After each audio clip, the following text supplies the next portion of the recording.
Hey guys, JamesMCD Reviews here. Welcome to another episode of the Cinematic Bucket List series. First and foremost, I want to say thank you so much if you watched my Barbie marathon video. I appreciate it. It's a lot of effort to put together and to watch all the movies. It's the longest video on my channel currently, just going above the first Endgame video that I did. So yeah, if you watched it, if you made it all the way through, I greatly appreciate it. Secondly, for this video in particular, I wanted to do something Ninja Turtles related in celebration of Mutant Mayhem coming out this week. I was kind of struggling, not because I couldn't think of anything to do, it's because there was so much material like on the Turtles movie front that I wanted to cover, but I couldn't decide, I couldn't narrow it down. Originally I was gonna do like all the Ninja Turtles movies like in one video, but I kind of had to take a step back and be like, okay, maybe another big fuck off binge watch probably isn't the best way to go after immediately doing another big fuck off binge watch. So I decided to keep it simple and only cover the 90s Ninja Turtles trilogy for this video. And then, I mean, I'm sure I'll have other opportunities to talk about the other stuff. So if there's any bit of Turtles media that you would like me to cover in particular, let me know in the comments. But for right now, we're going to be talking about the 1990s Teenage Mutant Ninja Turtles trilogy. These movies were brought to us by New Line Cinema and released from 1990 to 1993. Now, firstly, I should say right off the bat, I am a very, very casual viewer of the Ninja Turtles. I remember renting the 2007 movie from like Redbox or something and watching it at my dad's place, and I remember liking it okay. I remember seeing very select episodes of the 2014 Nickelodeon show and liking those okay. I had the original 1990 DVD that I would watch a lot, but I only remember it in like sections. Like I remember the first like 15 to 20 minutes of it, parts of the middle, and then like the very, very ending, but I don't remember the entire rest of the movie. So just to clarify, I'm not like an authority on Ninja Turtles, and a lot of like what I'm talking about I've either learned by osmosis or just looked up online. So talking about them individually, the first Ninja Turtles movie from 1990, I still think really holds up. Like I said, I only watched it in bits and pieces as a kid, but watching it all the way through, like, it really did surprise me how good of a movie it was. Like, adapting such a weird idea into this sort of darker, like, grittier, more adult take, like, I imagine could not have been easy to do. And in fact, like, a lot of studios turned it down because they didn't believe in the project until New Line picked it up and started marketing it, and you know, the rest is history. But I honestly think it paid off, because the first movie is a legitimately like good movie. Like, I know it adapts bits of the original 80s cartoon and the comic, so that's why you get sort of the nice mix of sort of the darker shadows and grittier tone with sort of the cheesy one-liners and like humor and everything like that. And I think it works. It blends well together. It never feels jarring. The puppetry as well really holds up. I mean, it's the Jim Henson Company, so like anything they touch, like, you can expect greatness out of. They brought their A game for this movie. The costumes for the Ninja Turtles look great. They all look distinctive. It brings out their personalities really, really well. The story is about what you'd expect. It's, you know, this underground organization called the Foot Clan, led by the Shredder, is like recruiting teenagers to like commit petty crimes, and the Turtles have to go stop them because they've kidnapped Splinter and everything like that, and April gets involved. It's exactly what you'd expect to happen, but I mean, it works. It works for the movie that they're trying to make. It keeps you engaged, it keeps you invested. It's a surprisingly pretty quick movie. Like, maybe that's the reason why, like, I remember only parts of it, is because, like, those parts that I remember as a kid were, like, the majority of the movie.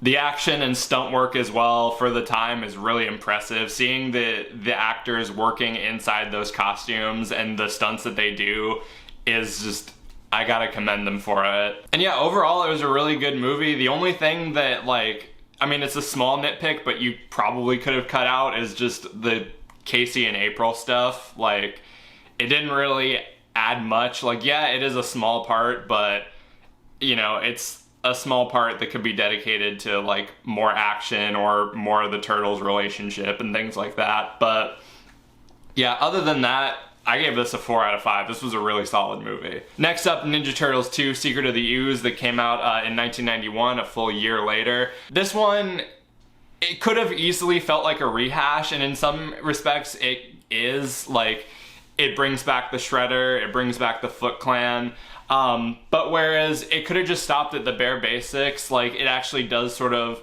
expand on the Turtles' backstory and, like, their sort of origin with you know, the secret of the ooze and how they were created and how this scientist has gotten involved and everything like that. And I thought that was a really cool thing to add. Part of me kind of wishes it was developed on a little bit more, but I mean, you know, it kind of leaves room for more of what you want to see, which is more of the Turtles kicking ass.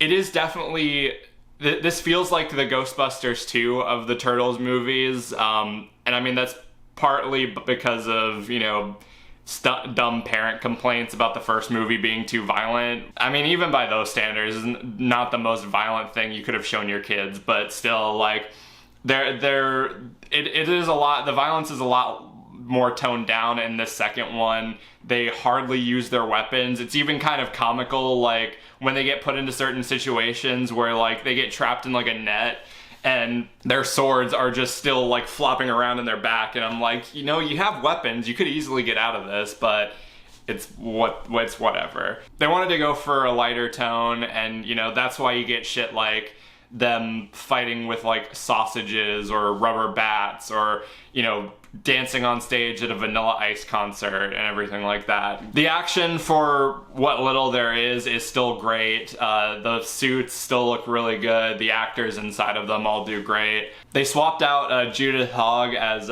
Paige Turco for April O'Neil, and I think she kind of does a little bit better. Her chemistry with the Turtles feels a little bit more natural. She doesn't get as much really to do. She's just kind of like partly like the caretaker and the friend and their connection to the human world, but she doesn't really get in on the action as much in this one. It was fun, it was dumb, it was, you know, not as good as the first, but nothing terrible either. I'd probably give this like a 3.5. Next up, oh boy, Ninja Turtles 3.